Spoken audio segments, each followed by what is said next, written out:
പ്രിയമുള്ള സഹോദരങ്ങളെ, അള്ളാഹു നമുക്ക് 5 പെൺമക്കളെ തന്നുവെന്ന് പറഞ്ഞ് സങ്കടപ്പെടണ്ട. അള്ളാഹുവേ, പടച്ച തമ്പുരാൻ എനിക്ക് തന്നത് 5 പെൺമക്കളാണ്, അല്ലെങ്കിൽ 6 പെൺമക്കളാ എന്ന് പറഞ്ഞുകൊണ്ട് സങ്കടപ്പെടണ്ട. എന്തിനേറെ സയ്യിദുനാ ഖത്താബ് റളിയല്ലാഹു അൻഹു കടന്നു വന്നല്ലോ. ഉമറുൽ ഫാറൂഖ് റളിയല്ലാഹു അൻഹു കടന്നു വന്നിട്ട് മുസ്തഫ നബി തങ്ങളോട് ചോദിക്കുകയാ, യാ റസൂലല്ലാഹ്, നബിയേ എനിക്ക് തൗബയുണ്ടോ നബിയേ? സ്വഹാബത്ത് നിറഞ്ഞിരിക്കുന്ന സദസ്സാണ്. ആ സദസ്സിലാണ് അവിടെ നിന്ന് ചോദിക്കുന്നത്, എനിക്ക് തൗബയുണ്ടോ? എന്ത് തെറ്റാണ് ചെയ്തു പോയത്? ഉമർ ഇബ്നുൽ ഖത്താബ് തങ്ങൾ പറഞ്ഞു, അല്ലാഹു എനിക്ക് തന്നത് മുഴുവനും പെൺകുഞ്ഞുങ്ങളാണ്. അന്ന് പെൺകുഞ്ഞ് ജനിച്ചാൽ ജീവനോടെ കുഴിച്ചു മൂടുന്ന ഒരു സമ്പ്രദായമുണ്ടായിരുന്നു.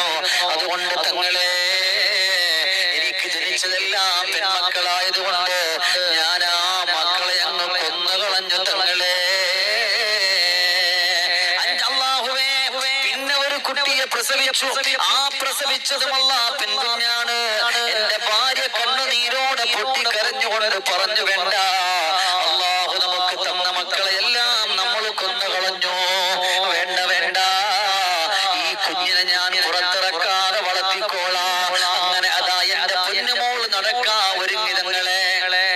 എന്റെ പൊന്നുമോള് വർത്തമാനം പറയാ ഒരുങ്ങി. അങ്ങനെ പുറത്തേക്ക് ഇറങ്ങുമ്പോൾ ആളുകളെല്ലാം കണ്ടിട്ട് പറഞ്ഞു, അതാ പോകുന്നു പെൺകുഞ്ഞിന്റെ ബാപ്പയതാ പോകുന്നു എന്ന് പറഞ്ഞപ്പോ എനിക്കത് താങ്ങാനങ്ങ് കഴിഞ്ഞിട്ടില്ലല്ലോ തങ്ങളെ. എനിക്കത് താങ്ങാൻ കഴിഞ്ഞിട്ടില്ല. പടച്ചവനെ, ഞാനവിടെ എന്റെ ഭാര്യയോട് പറഞ്ഞു, പെണ്ണെ, ആ പൊന്നുമക്കളെ വന്ന് കുളിപ്പിച്ചോർക്ക്, പൊന്നുമോളെ കുളിപ്പിച്ചോർക്ക്, നല്ല ഉള്ളതില്ലേ ഏറ്റവും നല്ല വസ്ത്രം ധരിപ്പിക്ക് എന്ന് പറഞ്ഞിട്ടതാ ഒരുക്കുകയാണ്. അല്ലാഹുവേ, യാ ഹബീബല്ലാഹ്, എന്റെ പൊന്നുമോള് എന്റെ കയ്യിൽ പിടിച്ചിട്ടുണ്ട്. അവളുമായി ഞാൻ നടക്കുകയാണ്. നടന്നു പോകുന്ന വഴിയോരത്ത് മുഴുവനും എന്റെ പൊന്നുമോൾ എന്നോട് ചോദിച്ചു, അതെന്താണ് വാപ്പാ, കാണുന്നത് എന്താണ് വാപ്പാ എന്ന് പറഞ്ഞുകൊണ്ട് ഓരോന്നിങ്ങനെ ചോദിക്കുകയാണ്. ചോദ്യത്തിനെല്ലാം മറുപടി കൊടുത്തുകൊണ്ട് കടന്നു വരികയാണ്. അവസാനമല്ല,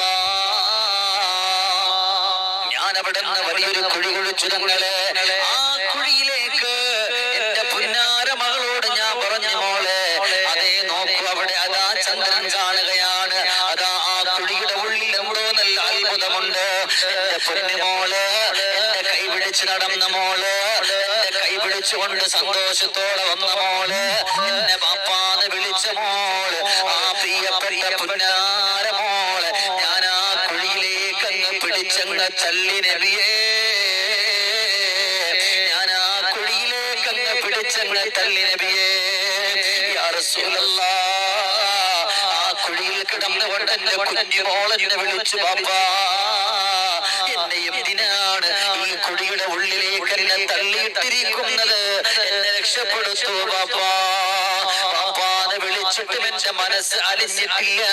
കാരണം ആളുകൾ മുഴുവനും പെൺകുഞ്ഞിന്റെ പാപ്പയാണെന്ന് പറഞ്ഞ് എന്നെ കളിയാക്കുന്നു തങ്ങളെ. അതുകൊണ്ട് വലിയൊരു പാറക്കല്ല് ഞാൻ അങ്ങ് പൊക്കിയെടുത്ത് പാപ്പാ എന്ന് വിളിക്കുന്ന എന്റെ കുഞ്ഞുമോളുണ്ടല്ലോ, ആ കുഞ്ഞുമോളെ തലയിലേക്ക് ഞാനങ്ങ് വലിച്ചങ്ങ് എറിഞ്ഞു നബിയേ. തല ചന്ന ഭിന്നമായി അങ്ങ് പൊട്ടിയങ്ങ് ചിതറി നബിയേ. പടച്ചവനെ, നമ്മുടെ പൊന്നുമക്കളുടെ ശരീരം ഒന്ന് മുറിഞ്ഞാൽ നമുക്കത് താങ്ങാൻ പറ്റുമോ? നമുക്കത് സഹിക്കാൻ പറ്റുമോ? അതിനേക്കാൾ അപ്പുറമാണ് സങ്കടം നിറഞ്ഞു നിൽക്കൂലേ മനസ്സിന്റെ ഉള്ളില്. അവിടെ വേദനയോടെ നൊമ്പരത്തോടെ സ്വഭാവത്ത് കേട്ടിരുന്നിട്ട് കരയാൻ തുടങ്ങി. ഹബീബിന്റെ മുഖമങ്ങ് ചുമക്കുകയാണ്. അല്ലാഹുവിന്റെ റസൂല് പറയാണ്,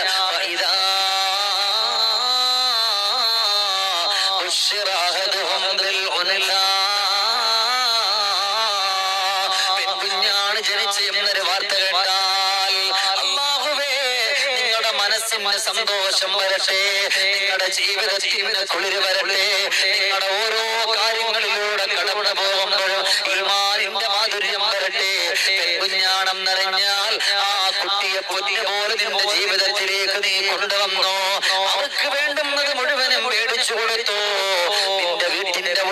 നിന്റെ പെൺകുഞ്ഞാണ് നീ വരുമ്പോ ഓടി വരുന്നതെങ്കിൽ നീ കൊണ്ടുവരുന്ന ആ കവറ്, ആ മിഠായി നിന്റെ പെൺകുഞ്ഞിന്റെ കയ്യിലേക്ക് നീ ഒന്ന് കൊടുത്തോ. അവിടുന്ന് ജീവനോടെ പെൺകുഞ്ഞുങ്ങളെ കുഴിച്ചു മൂടുന്ന കാലഘട്ടത്തില് അവിടുന്ന് മുസ്തഫായ നബി തങ്ങൾ പറഞ്ഞതാണ്, ഖുർആനിന്റെ ആയത്തുണ്ടല്ലോ,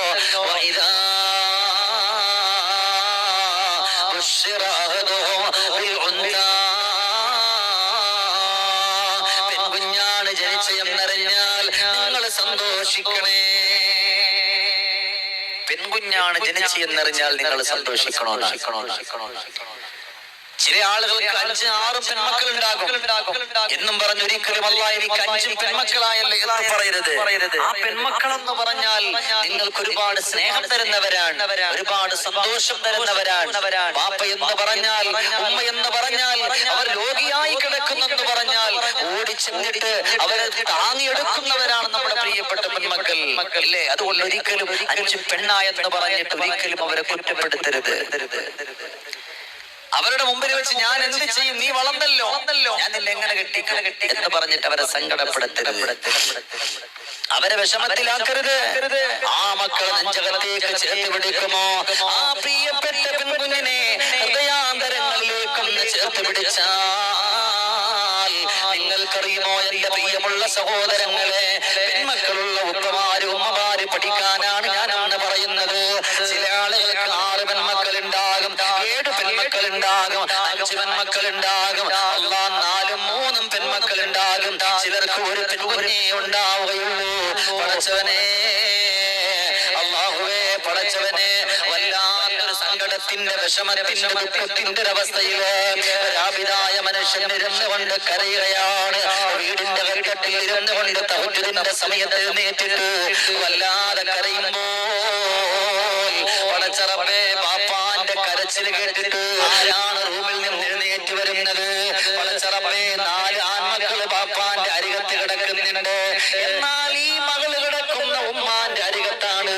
ഈ പ്രിയപ്പെട്ട പുന്നാര മകള് ബാപ്പാന്റെ കണ്ണു നിറയുന്ന കാണുമ്പോ, ബാപ്പാന്റെ കരച്ചിൽ കേൾക്കുമ്പോൾ അവിടെ എഴുന്നേൽക്കുകയാണ്, എഴുന്നേറ്റുകൊണ്ട് കടന്നു വരികയാണ്.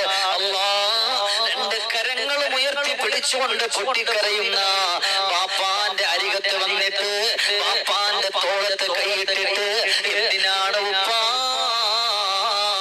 നിങ്ങൾ കരയുന്നതെന്ന് പറയുമോ? എന്തിനാണ് നിങ്ങൾ സങ്കടപ്പെടുന്നത് എന്ന് പറയുമോ എന്ന് പറഞ്ഞുകൊണ്ട് പ്രിയപ്പെട്ട പുന്നാര മകള് ആവിതായ മനുഷ്യന്റെ തോളത്ത് കൈയിട്ടിട്ട്, എന്റെ ബാപ്പ കരയല്ല, എന്റെ ബാപ്പ സങ്കടപ്പെടല്ല. അല്ലാഹുവേ, അതുകൊണ്ടാണ് ചില സ്ഥലങ്ങളിൽ ഏതെങ്കിലും ഒരു പെണ്ണിന്റെ മുഖത്ത് നോക്കി ഭർത്താവ് അവളെ വാപ്പക്ക് വിളിച്ചാൽ ഒരു പെണ്ണിനും അത് സഹിക്കാൻ കഴിയില്ല. വാപ്പയോട് വല്ലാത്ത സ്നേഹമുള്ളവരാണ്. പടച്ചവനെ, അവിടുന്ന് മകളതാ വാപ്പയോട് പറഞ്ഞു, എന്റെ ഉപ്പ പേടിക്കണ്ട വാപ്പ, എന്റെ ഉപ്പ സങ്കടപ്പെടേണ്ട വാപ്പ, എന്റെ ഉപ്പ വിഷമപ്പെടേണ്ട വാപ്പ, എന്റെ പ്രിയപ്പെട്ട പുന്നാര ഉപ്പ, നിങ്ങൾ സങ്കടപ്പെടാതെ, നിങ്ങൾ വിഷമിക്കാതെ, നിങ്ങൾ ദുഃഖിക്കാതെ നിങ്ങൾ ഇരുന്നോ ബാപ്പ. മകളവിടെ എഴുന്നേറ്റ് പോയി. പിറ്റേ ദിവസം അവിടെ പ്രിയപ്പെട്ട പിതാവ് അറിയാതെ ഉറങ്ങുമ്പോൾ അതാ ഒരു കരച്ചിൽ കേൾക്കുകയാണ്. അല്ലാഹുവേ, ആരാണ് ഈ പാതിരാത്രിയില്? എന്റെ മക്കളാണോ കരയുന്നത്? അവർക്ക് വല്ല രോഗങ്ങളുണ്ടോ, വല്ല പ്രയാസവുമുണ്ടോ എന്നറിയാൻ വേണ്ടി ചെല്ലുമ്പോഴാണ് അല്ലാഹ് നിസ്കരിച്ചുകൊണ്ട് വളോടുകൂടി 2 കരങ്ങൾ ഉയർത്തിയിട്ട് ഈ പൊന്നുമോൾ ദ്വാരക്കുകയാണ്. 5 ആങ്ങളമാരുടെ ഇടയിൽ ഒരേ ഒരു പെണ്ണാണ്. ആ പെണ്ണ് ദ്വാ ചെയ്യുന്നു, അല്ലാ, എന്റെ ഉപ്പച്ചി ഏതൊരു സങ്കടത്തിലാണ് കരയുന്നത്, ഏതൊരു വിഷമത്തിലാണ് കരയുന്നത്, ഏതൊരു ദുഃഖത്തിലാണ് കരയുന്നത്. അല്ലാഹുവേ, എന്റെ പിതാവിന്റെ കണ്ണീരിന് സ്വാന്തനം കൊടുക്കണേ അല്ലാ, സമാധാനം കൊടുക്കണേ അല്ലാ, കണ്ണീരിന് സാന്ത്വനം കൊടുക്കണം, സമാധാനം കൊടുക്കണം, എന്റെ ബാപ്പാന്റെ വിഷമം മാറ്റണേ അല്ലാ എന്ന് പറഞ്ഞുകൊണ്ട് പ്രിയപ്പെട്ട പുന്നാര മകള് ഇരുന്നുകൊണ്ട് കരയുകയാണ്. അല്ലാ അല്ലാ, അജബൻ അജബാ, ദിവസം തന്നെ തന്റെ പ്രിയപ്പെട്ട ഉപ്പാന്റെ സങ്കടത്തിന് വേണ്ടി കരഞ്ഞു പോയപ്പോൾ അല്ലാഹുവേ തന്റെ ഉപ്പാന്റെ കാര്യം അല്ലാഹു എളുപ്പമാക്കി. അല്ലാഹു എളുപ്പമാക്കി കൊടുത്തു. എന്തുകൊണ്ട്? അതാണ് പെൺകുട്ടികൾ. എല്ലാരും പറയും ഉസ്താദ് അഞ്ചും പെണ്ണാണ് അവരെ കെട്ടിച്ചേക്കണമല്ലോ. അല്ലാഹുവാണ് നിങ്ങളെ മക്കളെ തന്നതെങ്കിൽ അല്ലാഹു അതിനൊരു വഴിയും കണ്ടെത്തിയിട്ടുണ്ടാകും. ഒരാളും ബേജാറാകണ്ട, ഒരാളും സങ്കടപ്പെടണ്ട, ഒരാളും വിഷമിക്കണ്ട. അവിടെ നിന്ന് ദുആ ചെയ്യണം. റബ്ബനാ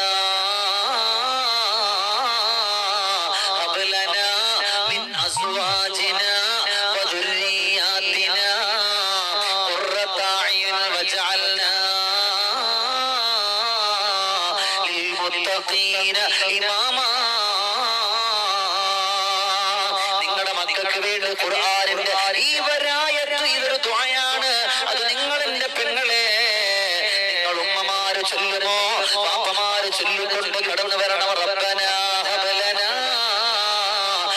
أزواجنا وذرياتنا قرة أعين واجعلنا للمتقين إماما. നല്ല മനസ്സോടെ നിങ്ങൾ അങ്ങനെ ചെയ്യുകയാണെന്നുണ്ടെങ്കിൽ നിങ്ങളുടെ ജീവിതത്തിന് മാറ്റം ഉണ്ടാകും. 100% മാറ്റമുണ്ടാകും. ആരായത് പഠിപ്പിക്കുന്നത്? ആരായത് പഠിപ്പിക്കുന്ന അള്ളാന്റെ പ്രവാചകരാണ്. മുസ്തഫ നബി തങ്ങളുടെ റിസാലത്തിന്റെ ആദരം കൊണ്ട് ഹബീബ് ഇന്ന് വരെ കളവേ പറഞ്ഞിട്ടില്ല. അങ്ങനെ ഉള്ള മുസ്തഫ നബി തങ്ങൾ പറഞ്ഞു, ഇദാ ബുശ്റ അഹദുഹും ബിൽ ഉൻസാ. പെൺകുഞ്ഞാണെങ്കിൽ നിങ്ങൾ സന്തോഷം കൊണ്ടുവരണം. നിങ്ങളുടെ വീട്ടിന്റെ ഉള്ളിൽ നിങ്ങളുടെ പെൺമക്കൾ നിറഞ്ഞ മനസ്സോടെ നിങ്ങളുടെ വാപ്പക്ക് വേണ്ടി ഉമ്മക്ക് വേണ്ടി കൈകൾ ഉയർത്തും. ചില ആൺമക്കളും ഉയർത്തും. നമ്മുടെ ആൺമക്കൾക്ക് നമ്മളോട് സ്നേഹമില്ല എന്നല്ലേ? നമ്മുടെ മക്കളെന്ന് പറഞ്ഞാൽ നമുക്ക് എല്ലാവർക്കും ഒരേപോലെയാണ്. നമ്മുടെ മക്കളെന്ന് വെച്ചാൽ നമ്മുടെ ജീവനാണ്. അതാണായാലും പെണ്ണായാലും നമുക്ക് എന്ത് വന്നാലും നമ്മൾ സഹിക്കും. പക്ഷേ നമ്മുടെ മക്കൾക്ക് ഒരു പനി വരട്ടെ, ഈ ഇരിക്കുന്ന ഏതെങ്കിലും ഒരാൾക്ക് സഹിക്കാൻ പറ്റും, ഒരാൾക്കും സഹിക്കാൻ കഴിയില്ല. ഒരാൾക്കും സഹിക്കാനേ കഴിയില്ല. അതുകൊണ്ടാണ് അവിടെ വീട്ടിന്റെ ഉള്ളിലുള്ളത്. നിങ്ങൾക്കറിയുമോ പടച്ച റബ്ബേ, അല്ലാഹുവേ കരഞ്ഞ് കലങ്ങുന്ന കണ്ണുകളോട് ദുആ ചെയ്യുകയാണ്. വിവാഹം കഴിഞ്ഞിട്ട് കൊല്ലങ്ങളായി മക്കളില്ലല്ലോ റബ്ബേ. പടച്ച റബ്ബേ, ഒരു വേള കരച്ചിലെന്ന് കൂടിപ്പോയി. കാരണം നാടിന്റെ ചാരത്തുള്ള പലരും അതാ അവിടെ റബ്ബേ ആൺമക്കളെ കൊണ്ട് ദീന് പഠിപ്പിക്കുകയാണ്. പക്ഷേ പേരിന് പോലും ഒരു മകനില്ല.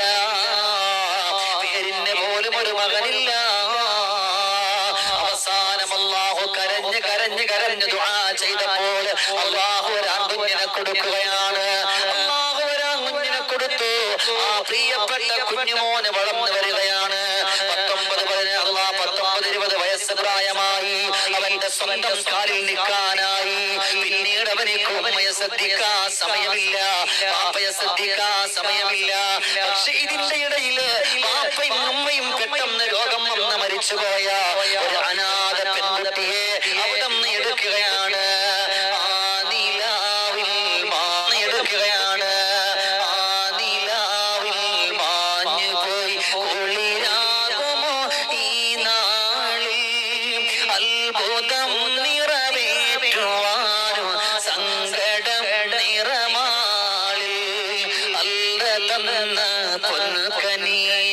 പെൺകനി നിറപോക്കൾ അവരുടെ കരമൊന്നു തന്നാൽ നിറയുമേ നാൽക്കൽ. അവിടുന്ന് എടുത്തു വളർത്തിയൊരു പെൺകുട്ടിയുണ്ട്. പടച്ചവനെ, ഇവരെങ്ങനെ വയോവൃദ്ധയായി വരികയാണ്. സ്വന്തമായിട്ട് ഒന്നും കഴിയുന്നില്ല. വസ്ത്രമലക്കാൻ കഴിയുന്നില്ല, ഭക്ഷണമെടുക്കാൻ കഴിയുന്നില്ല. അല്ലാഹുവേ, അങ്ങനെ ഇരിക്കുകയാണ്, അങ്ങനെ സങ്കടപ്പെടുകയാണ് ഈ വളർത്തു പെണ്ണ്. പൊന്നുമോള് അവിടെ നിന്ന് എന്നും അരികത്ത് വന്നിട്ട് ആ കിടക്കുന്ന ഉമ്മാന്റെ ശരീരം അങ്ങ് തുടച്ച് വൃത്തിയാക്കുകയാണ്, നല്ലതുപോലെ കുളിപ്പിക്കുകയാണ്, നല്ലതുപോലെ ഭക്ഷണം കൊടുക്കുകയാണ്.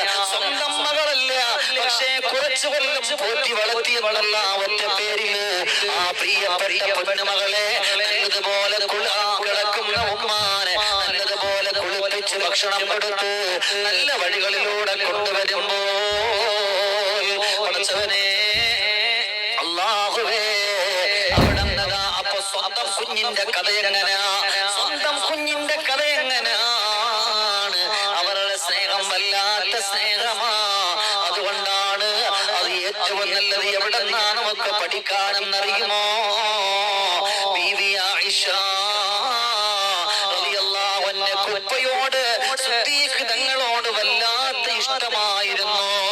എന്തിനേറെ മദീനത്തിന്റെ മണിമുത്തായ അഷ്റഫുൽ ഖൽഖ് മുഹമ്മദ് മുസ്തഫ സല്ലല്ലാഹു അലൈഹി വസല്ലം ഹബീബിന്റെ പൊന്നുമോള് മഹദിയായ ഫാത്തിമ ബീവി റളിയല്ലാഹു അൻഹ സുരലോക സുവർഗത്തിൽ സുഗന്ധ റാണിയാമി സുന്ദരി മണി ബീവി ഫാത്തിമ റളിയല്ലാഹു അഗമിയിൽ നീ കൈന്തൊള്ളേ സുറുമക്കൻ കനിയാളെ സുരബില സുരറാണി ഫാത്തിമ റളിയല്ലാഹു സുരലോക സുവർഗത്തിൽ സുഗന്ധ പുറാണിയാമി സുന്ദരി മണി ബീവി ഫാത്തിമ റളിയല്ലാഹു ഫാത്തിമ ബീവി റളിയല്ലാഹു അൻഹയെയും അല്ലാഹുവിന്റെ പ്രവാചകരെയും ഒന്ന് നോക്ക്. മുസ്തഫ നബി തങ്ങൾ അവിടെ നിന്ന് വന്നാൽ അതല്ല ഫാത്തിമ ബീവിയാണ് വരുന്നതെങ്കിൽ അല്ലാഹുവിന്റെ റസൂൽ എഴുന്നേൽക്കുകയാണ്. അതല്ല ഉപ്പയാണ് വരുന്നതെങ്കിൽ തന്റെ കനിയായ ബീവി ഫാത്തിമ അവിടെ എഴുന്നേറ്റ് രണ്ടുപേര് ഓടിച്ചെല്ലുകയാണ്. അള്ളാന്റെ ഹബീബേ അവിടെ നിന്ന് കെട്ടിപ്പിടിച്ച് കവിൽ ചടങ്ങളിൽ മൊത്തം കൊടുക്കുകയാണ്. ഹബീബ് അവിടെ നിന്ന് ഫാത്തിമ ബീവിയുടെ നെറുകണ്ടലയിലും അതുപോലെ നെറ്റിത്തടത്തും മൊത്തം കൊടുത്തു. മോളെ ഫാത്തിമ എന്നൊരു വിളി എന്ന് വിളിച്ചാൽ അതെത്രയോ സന്തോഷമാണ്. ഒട്ടകത്തിന്റെ ചീങ്ങളിന് കുടൽമാല ശത്രുക്കൾ കൊണ്ടുവന്ന് മുസ്തഫ നബി തങ്ങളുടെ കഴുത്തിലിട്ടപ്പോ കഴുത്തൊന്ന് പൊക്കാൻ കഴിയാതെ അല്ലാഹുവിന്റെ റസൂൽ കിടന്നപ്പോൾ കൊച്ചുകുട്ടിയായ ഫാത്തിമ ബീവി റളിയല്ലാഹു അൻഹ ഓടി വന്നിട്ട് എന്റെ ഉപ്പ സങ്കടമാണല്ലോ എന്ന് പറഞ്ഞെടുക്കാൻ പോലും കഴിയാത്ത ഒട്ടകത്തിന്റെ ചീഞ്ഞളിഞ്ഞ കുടൽമാല ഫാത്തിമ ബീവി അവിടെ നിന്ന് എടുത്തു മാറ്റി. എന്തുകൊണ്ടെന്നറിയുമോ? ഉപ്പ എന്നുള്ള സ്നേഹത്തിന്റെ സന്തോഷത്തിന്റെ തണൽ മരം ആ പെൺകുട്ടി എവിടെ നിന്ന് കൊടുത്തത് കൊണ്ടാണ്, അള്ളാഹുവിന്റെ പ്രവാചകർക്ക് കൊടുത്തത് കൊണ്ടാണ്, മുസ്തഫ നബി തങ്ങൾക്ക് ഇവിടെ നിന്ന് കൊടുത്തത് കൊണ്ടാണ്. അതുകൊണ്ട് നിങ്ങളും നിങ്ങളുടെ വീടിന്റെ അകത്തട്ടിലുള്ള പെൺമക്കളെ അള്ളാഹുവിന് പെണ്ണായല്ലോ ഒരാണും കൂടെ മതിയായിരുന്നല്ലോ എന്ന് പറയാതെ അള്ളാഹു തന്ന പൊന്നുമോളെ രണ്ട് കൈയിൽ നീട്ടി സ്വീകരിച്ചോ. അത് നിങ്ങളുടെ ജീവിതത്തിന്റെ വിജയമാണ്. നിങ്ങളുടെ ആൺമക്കളോടും പെൺമക്കളോടും നല്ലതുപോലെ സ്നേഹം വെച്ച് ആ പൊന്നുമക്കൾ നിങ്ങളുടെ ജീവിതത്തിൽ കൊണ്ടുവന്ന് ആ മക്കള് നല്ല മനസ്സോടെ ഏറ്റാൽ അല്ലാഹുവിന് പകരം പടച്ചറപ്പ് സ്വർഗീയ ലോകം അല്ലാഹു തരും. ഒരു പെൺകുഞ്ഞിനെ അവിടെ നിന്നതാ വളർത്തുകയാണ്. അവളെ എല്ലാ കാര്യങ്ങളും അറിഞ്ഞു. അവളെ കെട്ടിച്ചേക്കുന്ന ഉപ്പ നിങ്ങൾക്ക് തരുന്ന പ്രതിഫലം എന്തെന്നറിയുമോ? അൽ ജന്ന, അല്ലാഹുവിന്റെ സ്വർഗ്ഗാണ്. അല്ലാഹുവിന്റെ സ്വർഗ്ഗമാണ്. ആ പരിശുദ്ധമാക്കപ്പെട്ട സ്വർഗ്ഗത്തിന്റെ സന്തോഷത്തിന്റെ വഴികളിലൂടെ നിങ്ങൾക്ക് അവിടെ നിന്ന് കടന്നു പോകാം. അല്ലേ അല്ലേ? അങ്ങനെയാണ് ജീവിതത്തിൽ ഒരുപാട് അനുഭവങ്ങൾ ഇല്ലേ? എങ്ങനെ പോയാലും എങ്ങനെങ്കിലും ഉമ്മാനെ വാപ്പാനെ ചെന്ന് കാണാൻ വേണ്ടി കൊതിക്കുന്നവർ, കല്യാണം കഴിക്കാനും ചില ആഗ്രഹിക്കും വാപ്പാനെടുക്കൽ ഉമ്മാനെടുക്കൽ കുറച്ച് ദിവസം പോയി നിൽക്കാൻ. അതവരുടെ സ്നേഹത്തിന്റെ പ്രപഞ്ചമാണ്. ഇല്ലേ ഇല്ലേ? ഇന്നും അവിടെ നിന്ന് നമുക്കറിയാമല്ലോ, ഇന്നും എനിക്കറിയാവുന്ന പല വീടിന്റെ അകത്തട്ടിലും ഉമ്മയെ കൊണ്ടുവന്നിട്ടെന്നാൽ മകൾ ഉമ്മയെക്കാൾ രോഗിയാണ്, നടക്കാൻ കഴിയാത്തവരാണ്,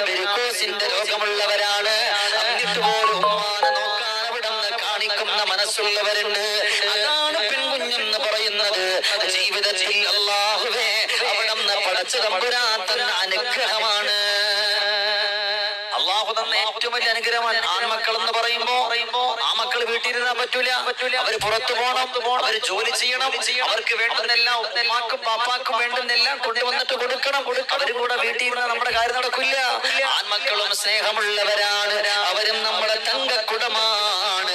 എന്നാൽ നിങ്ങളെ പരിപാലിക്കാൻ, നിങ്ങളെ നോക്കാൻ, നിങ്ങളുടെ അരികത്ത് വരാൻ, കിടന്നു പോയാൽ ഒരു ഗ്ലാസ് കട്ടൻ കാപ്പി ഉണ്ടാക്കി തരാൻ നിങ്ങളുടെ മക്കൾ ഓടി വന്നാൽ ഉമ്മ കുടിക്കണേ ഉമ്മ എന്ന് പറഞ്ഞിട്ട് വെള്ളവും ഗുളികയും നിങ്ങളുടെ കയ്യിൽ തരുമ്പോൾ ഇതിനേക്കാൾ നല്ല സൗഭാഗ്യമേതാണ്?